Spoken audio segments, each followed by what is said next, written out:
तो उसे होना चाहिए।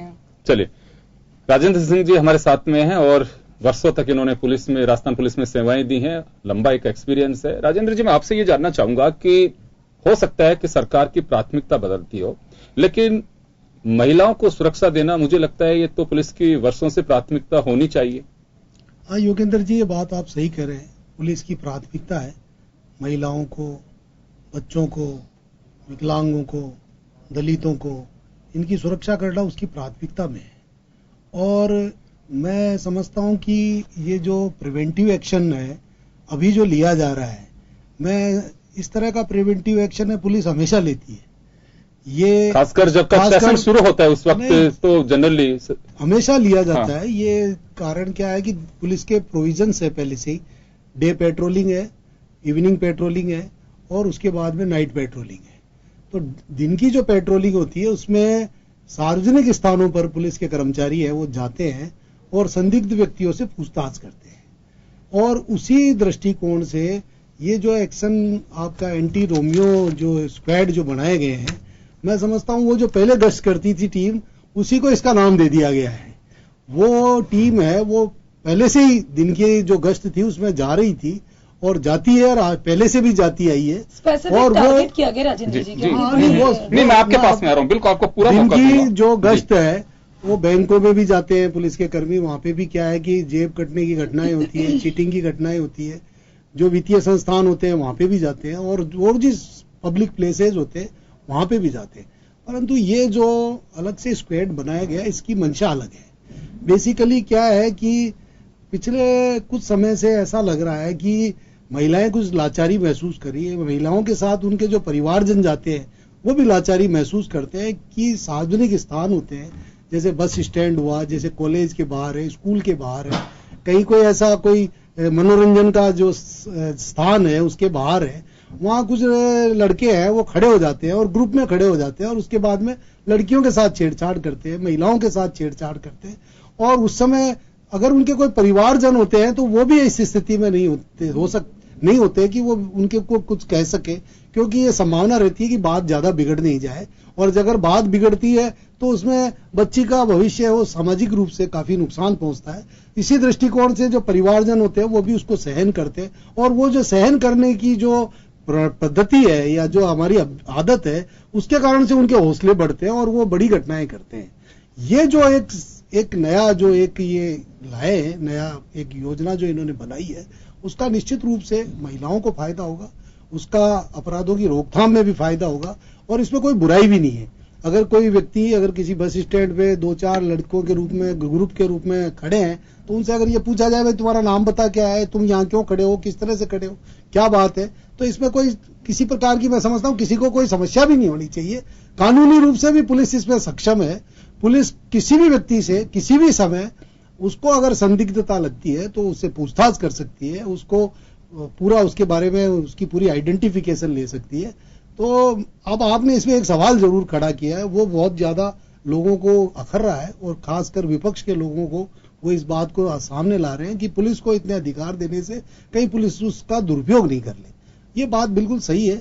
पुलिस को इस तरह के अधिकार देने से पहले जो नीचे के कर्मचारी है उनको प्रशिक्षित करना चाहिए कि उनको इस तरह का, हालांकि पहले से वो डे पेट्रोलिंग करते आए हैं, परंतु इस विषय को लेकर अब की बार जो गंभीरता प्रकट कर रही है उत्तर प्रदेश की पुलिस और जिसको प्राथमिकता में लेके चल रही है, तो वहां पे उनको ये होना चाहिए कि हम अगर मान लो वहां पे कोई लड़का और लड़की अगर बैठे हैं तो अगर वो प्रेमी है और वो आपस में बातचीत कर रहे हैं तो मैं समझता हूं इसमें दोनों में फर्क करना चाहिए। जो लवर्स है और मनचले हैं, बिल्कुल दो हैं, भाई बहन जा रहे हैं, पति पत्नी जा रहे हैं या कोई किसी तरह से कोई रिश्तेदार जा रहे हैं, उनमें और मनचलों में फर्क होना चाहिए।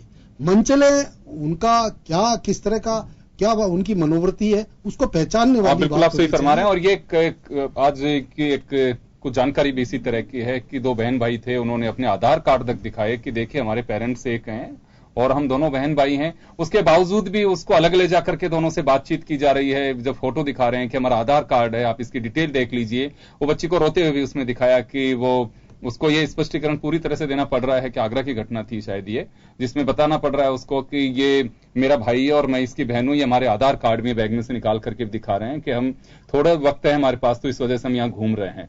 तो ये एक डाउट हो सकता है। नहीं, बिल्कुल सही है। क्या है कि हर आदमी का मौलिक अधिकार है, उसका जीने का अधिकार है, उसका स्वतंत्रता है।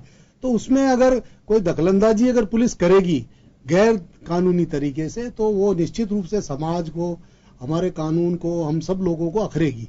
और परंतु अगर उसको सकारात्मक रूप से, केवल उसका दृष्टिकोण ये रहेगा कि हम जो लोग महिलाओं को परेशान करते हैं, फफ्तियां कसते हैं, उनके साथ में अश्लील हरकतें करते हैं, उनके साथ में जाति करने की कोशिश करते हैं, बाजार के भरे बाजार के अंदर उनके ऊपर एक तरह से जो एक गुंडागर्दी का सा स्वरूप है वो प्रकट करने की कोशिश करते हैं, उनको दबाने की कोशिश करते हैं, उनको रोकना है वो पुलिस के लिए बहुत ही जरूरी है। और यह समय की आवश्यकता भी है, क्योंकि अब क्या है कि मान लो आज एक परिवार में माँ बाप साथ जा रहे हैं, उनकी बच्ची साथ जा रही है, और अगर उसको कोई छेड़ रहा है, बुजुर्ग माँ बाप कैसे उनसे मुकाबला करेंगे? उस समय वो लाचार महसूस करते हैं, उस समय ये महसूस करते हैं कि हमारी कोई मदद करे। हाँ। और वो इस लफड़े में नहीं पड़ना चाहते, इस पचड़े में नहीं पड़ना चाहते कि पुलिस को फोन करे और पुलिस आए और उसके बाद कोई कार्रवाई करे, फिर पुलिस को रिपोर्ट मांगे और फिर रिपोर्ट मांगने के बाद बयानबाजी हो और उसके बाद में लड़की की बयानबाजी हो और कोर्टों में जाए।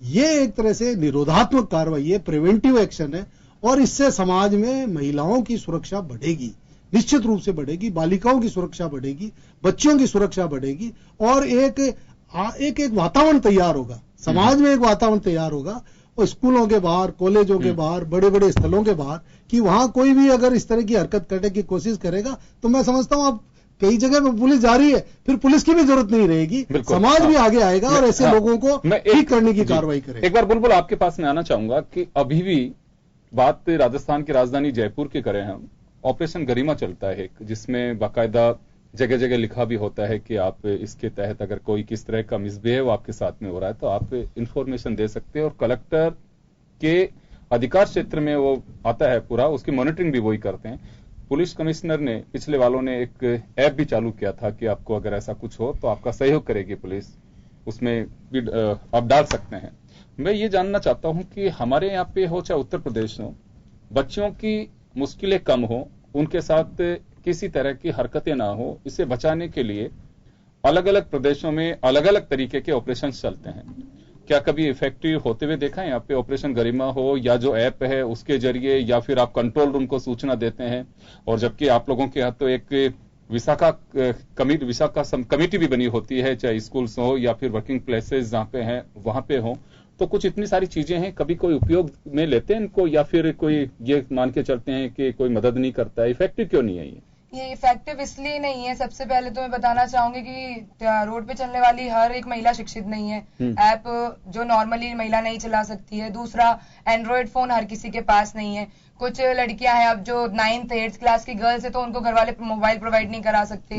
जो हम लोग अब ये टीजिंग करके कोई बाइक से चला जाएगा या फिर कमेंट करके चला जाएगा तो हम उन्हें कहाँ पकड़ेंगे? ऑपरेशन गरिमा चलता है, उसमें हेल्पलाइन नंबर भी होता है, वो तो कोई भी फोन कर सकता है, कहीं से भी कर सकता है। ऑपरेशन गरिमा के बारे में हाँ मैं इसका लिए कहूंगी उससे इफेक्टिव है, लेकिन हर एक लड़की, अब आप बताइए, मैं यहाँ से जा रही हूँ, यहाँ से कहीं भी जा रही हूँ, कोई भी बाइक पे मुझे कमेंट करके जा रहा है, ईव टीजिंग कर रहा है या कुछ भी कर रहा है, तो मैं उसको जब तक फोन लगाऊंगी, जब तक कार्रवाई होगी, तब तक वो व्यक्ति निकल जाएगा सामने से। तो इन चीजों के लिए हैंड टू हैंड एक्शन लेना बहुत इंपॉर्टेंट है। लेकिन एंटी रोमी स्क्वाड है, वो भी एक एक लड़की के साथ तो नहीं घूमेगा बाद में भी, उसके लिए दहशत फैल जाएगी। आज अगर हम लोग जैसे पुलिस वाले हैं, पुलिस वाले की पीसीआर देख करके उस मोहल्ले या उस जगह पर कोई भी छेड़छाड़ की कार्रवाई नहीं होती है, या फिर बच्चे या जो मन चले हैं वो डर जाते हैं, अगर वो 1-2 बार करेंगे तो हमें भी एक जो भय है हमारे दिल में है, डर है, वो निकल जाएगा। आज हम गर्ल्स को घर से बोला जाता है कि नहीं सीधे जाना सीधे आना, कोई तो आप लोगों को लगता है कि एंटी रोमी स्क्वाड शक्तिमान की तरह प्रकट होगा? हाँ लगता है हम लोगों को कि होगा।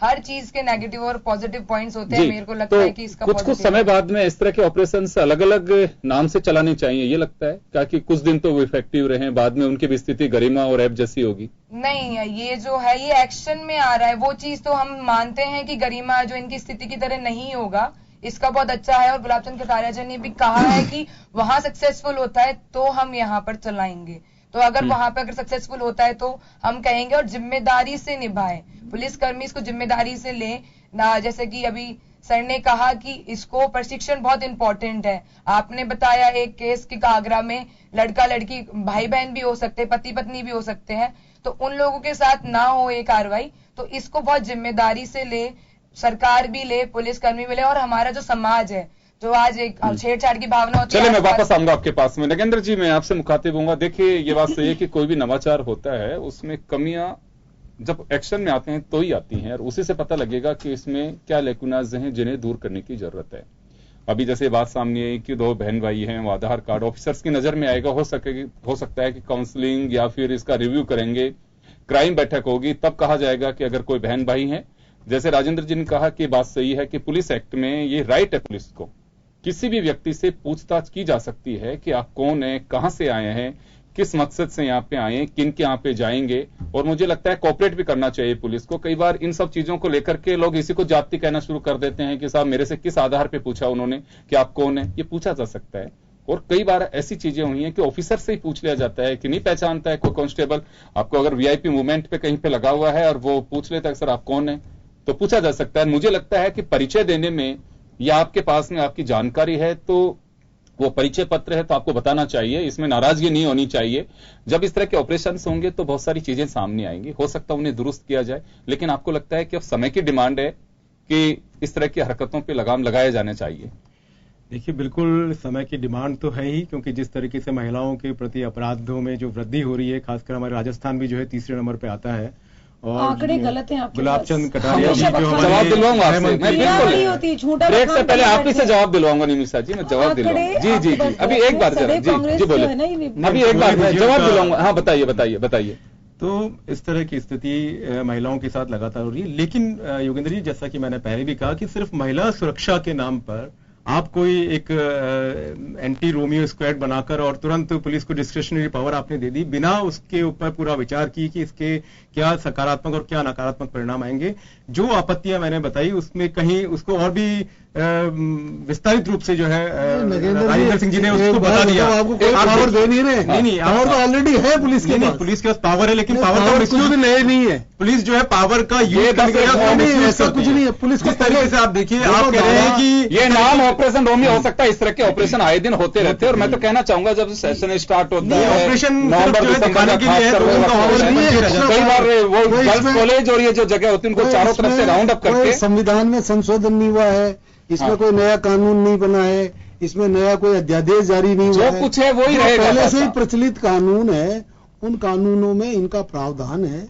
पुलिस पूछताछ कर सकती है और पूछताछ करके और सच्चाई का पता लगा। नहीं, पुलिस पूछताछ करे सब कुछ, लेकिन अगर जहां पुलिस पूछ नहीं रही है, पुलिस सीधे जो लड़का लड़की साथ खड़े हैं, लड़के को जो है तुरंत 2-4 थप्पड़ मारे और उसको जो है रवाना किया, थप्पड़ मारेगा तो इसका दुरुपयोग किसी तरीके से तो हो रहा है। लगातार जो है इस तरह के मामले सामने आ रहे हैं। कुछ जो है अभी अमित शाह जी का बयान आपने दिखाया, वो कह रहे हैं कि सपा के गुंडे, तो कहीं ना कहीं ऐसा तो नहीं है कि ये किसी वर्ग विशेष या जाति विशेष या धर्म विशेष के लोगों को टारगेट करने का काम किया जा रहा हो। तो ये सारी चीजें जो है कहीं ना कहीं इसके ऊपर विचार करने की जरूरत है, और किसी भी समस्या को खत्म करने के लिए उसके लिए प्रॉपर उसकी प्लानिंग होनी चाहिए। उसके long term, short term, medium term जो है प्लान बनाने होंगे, आपके पास में तभी जाकर उससे हम छुटकारा मिल सकता है। 1-2 दिन की कहानी से कहीं ऐसा नहीं हो कि ये सरकार पर उल्टी पड़ जाए, मुझे तो ये लगता है। चलिए निमिषा जी, टारगेट नहीं किया जाना चाहिए किसी को, ये कांग्रेस का आरोप है, और अमित शाह साहब का जो भाषण था ये चुनाव से पहले का, चुनाव के दौरान का है कि जब रिजल्ट आए तो उससे पहले का स्पीच है उनका, जो इसमें वो कह भी रहे हैं कि हम इस तरह से महिलाओं और समाजवादी पार्टी के गुंडों को इस तरह की जो हरकतें कर रहे हैं उनको उठा करके हम अंदर भी बंद करेंगे, तो उस ओर इंगित कर रहे हैं नगेंद्र जी। तो ऐसा नहीं हो कि किसी को टारगेट किया जाए। देखिए, मेरी बड़ी पीड़ा हो रही है, मुझे महिला होकर के मैं बेहद व्यथित हो रही हूँ यहाँ बैठे आज डिबेट के अंदर कि कैसे ये आज कांग्रेस का चेहरा सामने आता जा रहा है। निमिषा जी, प्रदेश के आंकड़े निमिषा जी, आप उस भाई से पूछिए जो अपनी बहन से मिलने के लिए कॉलेज में गया और उसकी पिटाई हो गई। आप उस पिता से पूछिए जो कि अपनी बेटी से मिलने गया, लेकिन उसकी पिटाई हो गई। आप उसके दुष्परिणाम को देखिए, आपके साथ भी हो सकता है। आपके पास नगेंद्र जी, हाँ बोले निमिषा, बोले आपने हालत क्या कर दी है, मुझे बड़ी पीड़ा हो रही। नगेंद्र जी, कम से कम इस पर डिफेंड तो मत कीजिए आप कांग्रेस को। आज हालत देखिए, होता पूरा प्रदेश जो है आपको बोल रहा है, तुष्टीकरण पे आ रहे हैं आप। महिलाओं का दर्द नहीं, ये आपके तुष्टीकरण की बात आप कर रहे हैं, मैं नहीं कर रहा हूं। मैंने तो कहा कि आप एक वर्ग विशेष, जाति विशेष, धर्म विशेष के लोगों के खिलाफ आप एक्शन कर रहे हैं। आज आप बोलते हैं बदले की भावना से आप कार्रवाई कर रहे हैं, आप जो है विपक्षी लोगों में भय व्याप्त करने की कोशिश कर रहे हैं इसके बहाने में। कांग्रेस की रही है। नागेंद्र जी मुझे बोलने दीजिए। बोलिए हम बुला रहे हैं आपसे, आप बोलिए। पीड़ादायक शब्द मुझे चुभ रहे थे। बिल्कुल, पीड़ा तो उनसे पूछिए जिनको एंटी रोमियो स्क्वाड के बहाने आपके साथ जो है पुलिस वाले अत्याचार कर रहे हैं, उनसे पूछिए पूरा पीड़ा। अभी भी सोचिए प्लस माइनस क्या है, आवश्यकता आपको प्लस माइनस क्या। आज भी ये वही यूपी की पुलिस है जिस पर आप आरोप लगाते थे, वही यूपी की पुलिस को आपने डिस्क्रिशनरी पावर दे दिया कि तुम तय करो कि कौन जो है आवारागर्दी करने वाला और कौन अच्छा आदमी है। ये पुलिस तय करेगी, ये समाज तय करेगा। इसके लिए प्लानिंग करिए प्रॉपर। पुलिस को डिस्क्रिशनरी पावर देने का मतलब है कि वही पुलिस जो गुंडागर्दी को बढ़ावा दे रही थी, वही पुलिस जो है अब गुंडागर्दी खुद करेगी। गुंडागर्दी का लाइसेंस आप पुलिस को दे रहे हैं। आप उसी पुलिस को जो है गुंडागर्दी का लाइसेंस दे रहे हैं। आप कैसे तय करेंगे, आप कैसे तय करेंगे कि वो व्यक्ति जो एक महिला कॉलेज या महिला स्कूल के पास में घूम रहा है, एक बार नहीं निमिष जी, मैं रोकना चाहूंगा। मैं ब्रेक के लिए रुकूंगा, मैं ब्रेक के बाद वापस लौटूंगा आप लोगों के पास। एक छोटे से ब्रेक के लिए, एक छोटे से ब्रेक के लिए रुकेंगे यहाँ पे, और ब्रेक के बाद हम वापस लौटेंगे।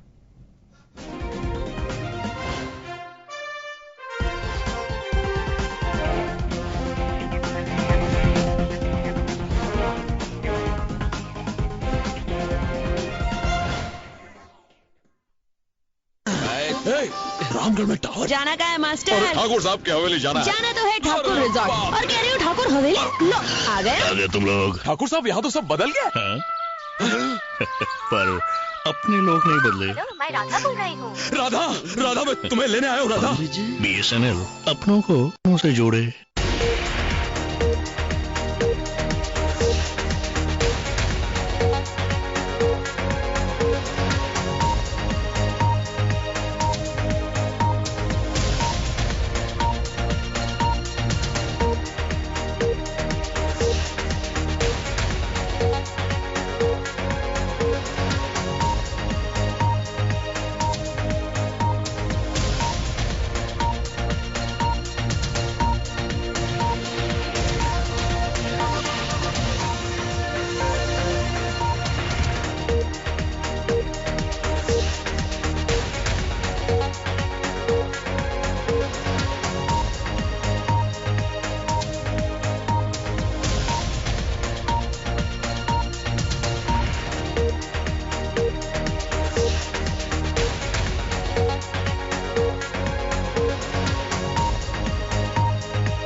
खबर जो कभी बताती है सच तो कभी कराती है एहसास। खबर जो है कुछ खास। खबर ही तो है जो कभी बनती है राजनीति से तो कभी व्यापार से,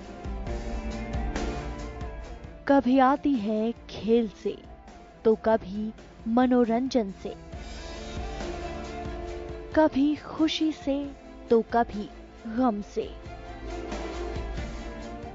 हाँ, खबर ही तो है। खबर थमती नहीं और ना ही थमेंगे हम।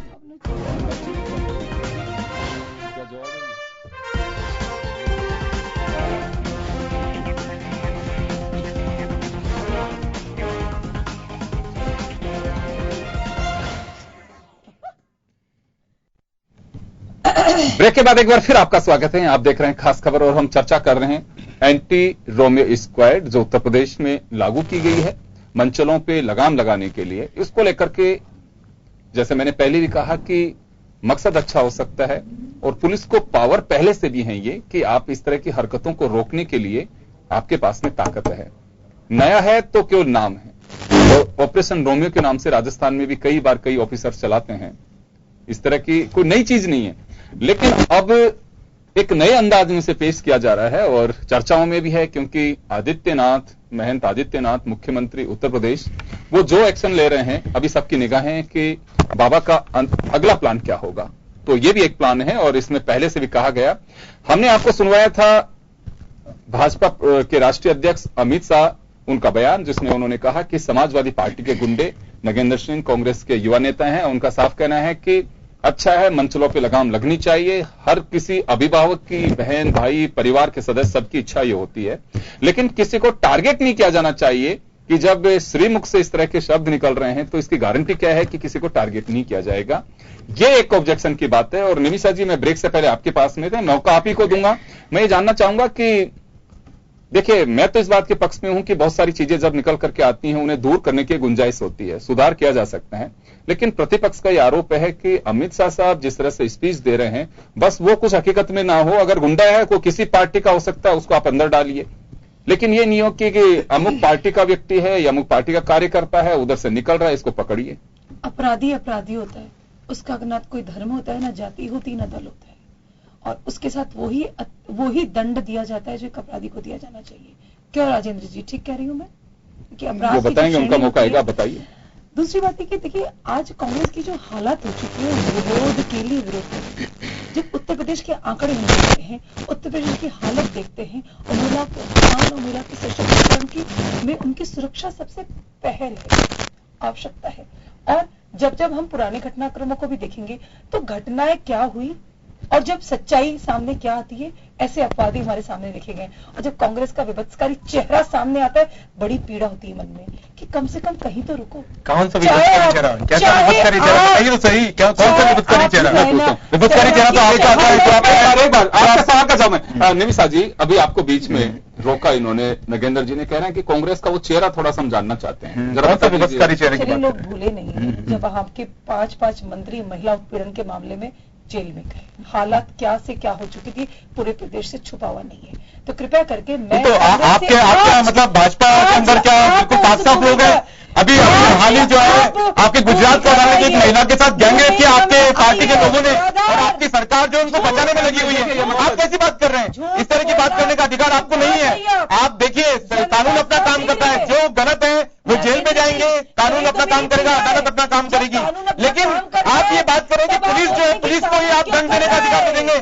पुलिस ये तय कर लेगी कि ये व्यक्ति अपराधी है, उसको दंड उसी समय दे दिया जाए। ये जो है पूरे तरीके से आपके जो है अधिकार उनका हनन नहीं है। नगेंद्र जी, मैं आपके पास में आऊंगा, फिर देखिए आप बोलेंगे तो ये भी बोलेंगे बीच में, तो इस वजह से मैं आपको साइलेंट करना चाहूंगा। हाँ निमिषा जी, आप अपनी बात कहिए। इनका ये ऑब्जेक्शन है कि आपने कहा कि 5 मंत्री आपके जेल में हैं। हम लोग, मुझे लग रहा है कि मुद्दे से डाइवर्ट हो रहे हैं। ये महिला अपराध का नहीं है, ये महिला अपराध का नहीं है, ये उन बच्चियों के साथ में है या उन महिलाओं के साथ में है जो अपने घर वालों के साथ में है, या बच्चियां पढ़ने के लिए जाती हैं या अकेली यात्रा करती हैं, उससे जुड़ा मुद्दा है। हम इसको डाइवर्ट ना करें कि अब आप कहेंगे कि मलखान सिंह, बाबूलाल नागर, ये सब चीजों की आवश्यकता नहीं है। और ये देखिए, बहुत लंबी लाइन है। अगर हम फिर एक दूसरे को ये आपकी कमियां निकालेंगे तो मुद्दा जो है हमारा एंटी रोमियो स्क्वाड, उसी पे करें कि उसकी अगर कमियां हैं तो कैसे दूर की जा सकती है और क्या संभावनाएं हो सकती है। मुझे लगता है कि उसमें हमें आनंद आएगा, और जो चीजें हैं वो भी खुलकर के सामने दर्शक देख रहे हैं तो उनको लगना भी चाहिए, एक बड़ी स्वस्थ और अच्छी चर्चा हो रही है। अगर हम जाएंगे कि अतीत के अंदर चले, वो बहुत बेकार होगा। विश्लेषणात्मक स्थिति में आने की जगह, आरोपित महिमा मंडन करने की जगह विश्लेषणात्मक स्थिति में आएगी कांग्रेस, तो उनका खुद का भी एक संगठनात्मक विकास होगा। क्योंकि जो मुद्दे से समाज पीड़ित है, उस मुद्दे पर आज एक मत होकर के आना ही होगा। बिल्कुल, क्योंकि आज हमें कोई भी, जिसे कहते हैं, किसी भी समस्या का निदान सबके सहयोग से होता है। महिलाओं के जैसे अभी बातचीत चल रही है, हमें कंपैरिजन यदि हम करें तो उत्तर प्रदेश के जो आंकड़े थे वो भयावह आंकड़े हैं, और आंकड़ों के निदान के लिए एकदम स्पेसिफिक ऑपरेशन की आवश्यकता बन गया था वो प्रदेश। और जो पहला मीडिया, तो ठीक है, मीडिया बता रही है, निश्चित तौर पर पूछताछ की जा सकती है, पुलिस करेगी, और अपवाद स्वरूप यदि कोई घटनाक्रम सामने भी आते तो उनका भी निदान होगा। एक ईमानदार सुधार एक अनवरत चलने वाली प्रक्रिया है।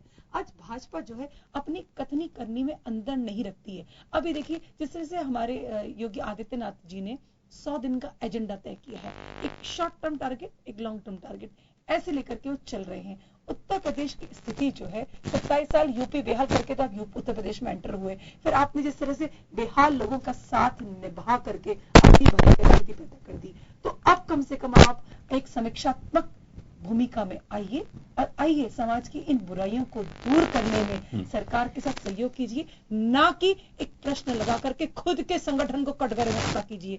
क्योंकि आप जनता के तौर पे आते हैं, आप वापस आ रहा हूं आपके जनता की बात करते हैं, लेकिन जनता की पीड़ा समझ में नहीं आती है आपको, तो स्टिकरण करते हैं भी आप।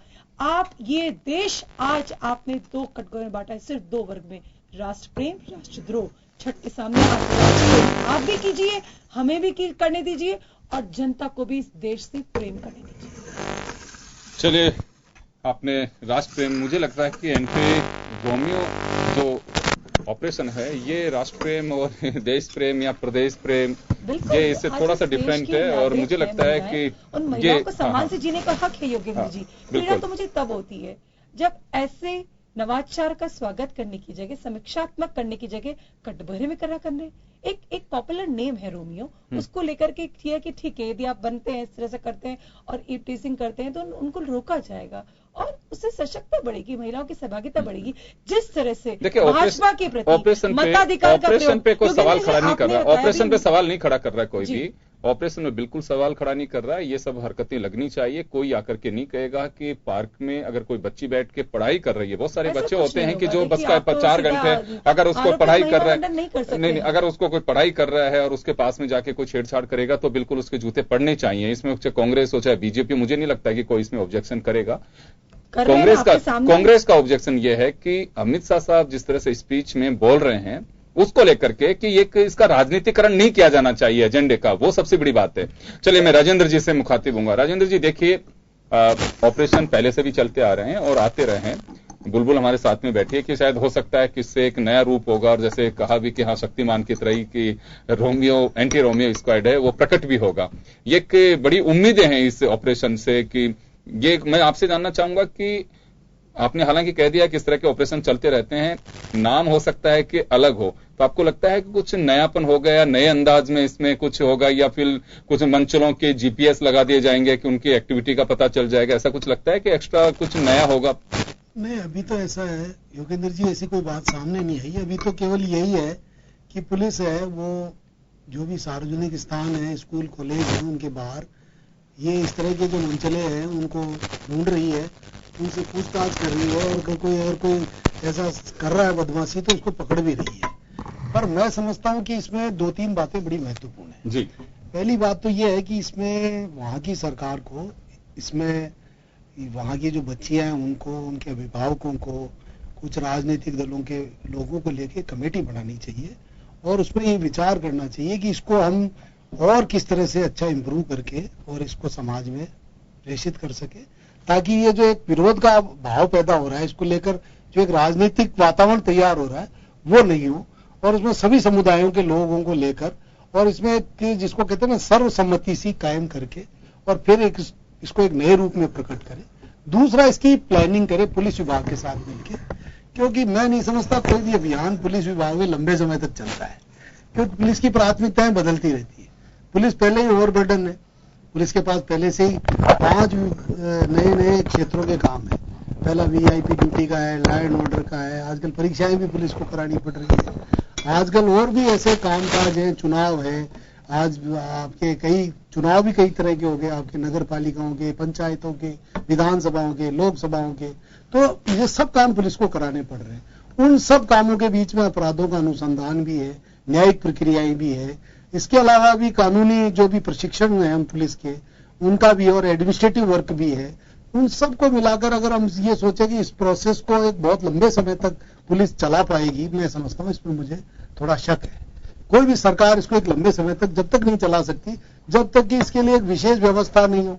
जैसे 3000 पुलिस स्टेशन है उत्तर प्रदेश के अंदर, यदि इन्होंने एक्शन रोमियो स्क्वाड बनाए हैं तो उसको वास्तव में बनाए, 8-8, 10-10 आदमियों की नहीं भर्ती करें, वो 10-10 आदमी फिर हमेशा के लिए रहे, वो एक पुलिस स्टेशन के अंदर रहे। अब एक पुलिस स्टेशन आप देखिए कितना बड़ा पुलिस स्टेशन होता है, उसमें 100 गांव है, 80 गांव है, उनमें अगर 10 आदमी एक पुलिस स्टेशन में अलग से आप कायम करोगे तभी तो जाके वो एक लगातार। अभी जो हमें जानकारी मिल रही है और जो सूत्रों से जानकारी, 2 पुलिसकर्मी एक टीम में होंगे, हर थाने के अंदर 2 पुलिसकर्मियों की एक टीम होगी। 2 आदमी बहुत लंबा। अब देखिए आप 24 घंटे तो 2 आदमी काम नहीं कर पाएंगे, 8 घंटे ही काम कर पाएंगे। 8 घंटे में वो कितनी जगह जा पाएंगे? बहुत लंबा चौड़ा एरिया, आप जयपुर में ले लो, आप एक कोई सा भी पुलिस स्टेशन ले लो, आप अशोकनगर ही ले लो जहां हम बैठे, कितना लंबा चौड़ा एरिया है। अगर इसमें 2 कांस्टेबल है तो वो क्या कर पाएंगे? मैं समझता हूँ इसमें एक ये वातावरण जरूर तैयार हो रहा है, अच्छा है, ये बहुत बढ़िया है, पर इस बढ़िया वातावरण को मैं समझता हूँ कि सरकार को पुलिस विभाग के अधिकारियों को, समाज के लोगों को मिलकर स्थायी करना चाहिए, और स्थायी होगा बजट से। इसके लिए प्रावधान करने पड़ेंगे, नई भर्तियां करनी पड़ेगी, उनको नए साधन देने पड़ेंगे, उनको मोटरसाइकिलें देनी पड़ेगी, उनको वायरलेस सेट देने पड़ेंगे। कल को आप 2 ही पुलिस वाले जा रहे हैं, वहां अगर 10 गुंडे मिले और उन पुलिस वालों के साथ ही कोई जाति होगी, फिर क्या होगा? तो कम से कम उनके पास में कम्युनिकेशन के साधन हो, उनके पास हथियार हो, उनके पास में बैकअप हो, उनके पास में गाड़ियां हो। तो ये व्यवस्था सरकार अगर करेगी ना,